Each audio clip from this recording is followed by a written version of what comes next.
ಏನ್ ಮಾತಾಡ್ತಿದ್ರೆ bill cut ಆಯ್ತಾ ಗಿಟ್ಟಾಯ್ತಾ ಅಂತ ಹೇಳ್ತಿರಲ್ಲ. ಶೋಭಾ ಅವರಿದ್ದಾರಾ? ಏರ್ಟೆಲ್ ಸಿಮ್ ಇದು. ಶೋಭಾ ಗೀಭಾ ಯಾರು ಇಲ್ಲ. ಮತ್ ನೀವೇನ್ ಮಾತಾಡ್ತಾ ಇರೋದು? ನಾವೇನ್ ನಮ್ಮ ಹೆಸರೇನಿ ಕೇಳ್ಬೇಕು ನಿಮ್ಗ? ಅಲ್ರಿ ನಿಮ್ಗೆ ಯಾಕ್ರಿ ಅಷ್ಟೊಂದು ಕೋಪ ಬರುತ್ತೆ? ಇನ್ನೇನ ಪದೇ ಪದೇ ಇದೇ ತರ ಡೊಕೊಮೆಂಟ್ ಕಾಲ್ ಮಾಡ್ತೀರಾ, ನಮ್ಗೇನ್ ಕೋಪ ಬರೋದಿಲ್ಲ. ಪದೇ ಪದೇ ಎಲ್ಲಪ್ಪ ಇದೆ? ಸತಿಯಿಂದ ಕಾಲ್ ಮಾಡ್ತಾ ಇರೋದು, 3 ಸತಿ ಕಾಲ್ ಮಾಡಿದ್ದೀರಾ. 3 ಸತಿ ಯಾರು ಫೋನ್ ಮಾಡಿದ್ದಾರೆ? 3 ಸತಿ ಎಲ್ಲ ನಾ ಫೋನ್ ಮಾಡಿಲ್ಲಪ್ಪ, ಇದು ಫಸ್ಟ್ ಟೈಮ್ ನಾ ಫೋನ್ ಮಾಡ್ತಾ ಇರೋದು ನಿಮ್ಗೆ. ಫಸ್ಟ್ ಟೈಮ್ ಅಲ್ಲ, 3 ಸತಿ ಅದು ಕಾಲ್ ರಿಜಿಸ್ಟರ್ ಆಗಿರೋದು. ಸರಿ, ಇವಾಗ ಕಂಪ್ಲೇಂಟ್ ಕೊಡ್ಲಾ ಇವಾಗ ನಿಮ್ ಮೇಲೆ? ಕೊಡಿಪ್ಪ.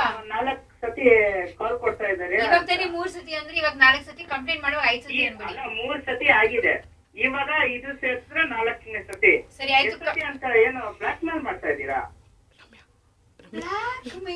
ಎಕ್ಸ್ಕ್ಯೂಸ್ ಮೀ, ಇದು ಏರ್ಟೆಲ್ ಸಿಮ್, ಡೊಕೊಮೊ ಸಿಮ್ ಆಗಿದ್ರೆ ಏನೋ ಅನ್ಬೋದಾಯ್ತು. ಇದು ಏರ್ಟೆಲ್ ಸಿಮ್ ಕಾಲ್ ಮಾಡ್ಬಿಟ್ಟಿದ್ದೀರಾ. ಸರಿ ಆಯ್ತಪ್ಪ, ನಾನ್ ನಿಖಿಲ್ ಅಲ್ಲ, ಶೋಭಾ ಅವ್ರಿಲ್ಲ, ಇದು ಟಾಟಾ ಡೊಕೊಮೊ ಅಲ್ಲ, ಏರ್ಸೆಲ್ ಅಂತ ಹೇಳಿದ್ರೆ ಆಯ್ತು. ಅದಕ್ಕೇನಕ್ಕೆ ಇಷ್ಟೊಂದು ಕೋಪ ಮಾಡ್ಕೋತಾ ಇದ್ರಿ ನೀವು?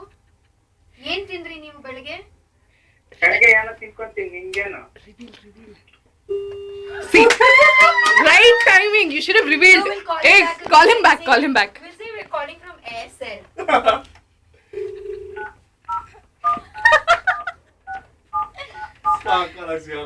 Super. We're calling from Aircel. ನೀವು ನಿಮ್ bill ಕಟ್ಟಿದ್ರಾ? You start to kill this stuff. ನೀವು ಕರೆ ಮಾಡಿದ ಗ್ರಾಹಕರು He's complaining, I think. Illa. He's disconnected it. Cut. ನಿಮ್ ಕಿವಿಗೆ ಸೂಪರ್. ನಾನು ನಿಮ್ ಪಕ್ಕದ ಮನೆ ಇದ್ದವು.